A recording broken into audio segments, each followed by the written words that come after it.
Hi friends, வாங்க இன்றைக்கி நம்ம வீட்டு ஃபுல் டே மெனு என்னென்னு பார்க்கலாம்.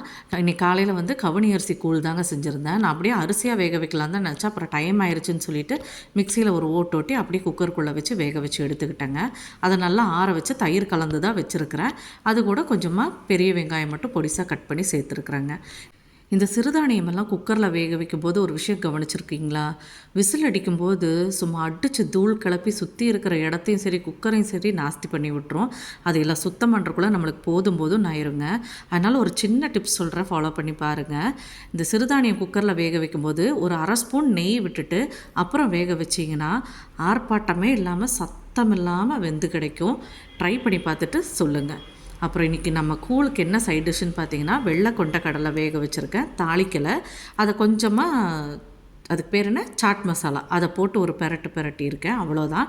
டேஸ்ட் சூப்பராக இருந்துச்சு.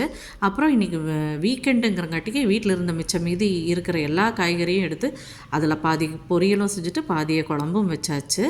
அப்புறம் சாப்பாடு வந்து அவருக்கு பேக் பண்ணிகிட்ருக்குறேங்க.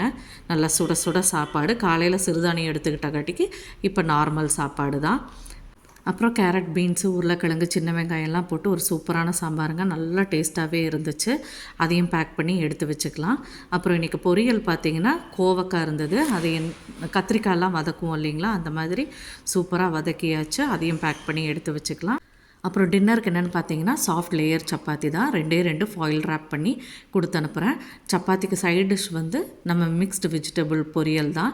இது தேங்காய், சோம்பு எல்லாம் அரைச்சி ஊற்றி ட்ரையாக செஞ்சதுங்க. இது சப்பாத்திக்கெல்லாம் ரொம்பவே சூட் ஆகும். அப்புறமா கொஞ்சம் கிரேப்ஸும் எடுத்து வச்சுக்கிறேன். எல்லாத்தையும் அவருடைய பேக்கில் பேக் பண்ணிடுறேன்.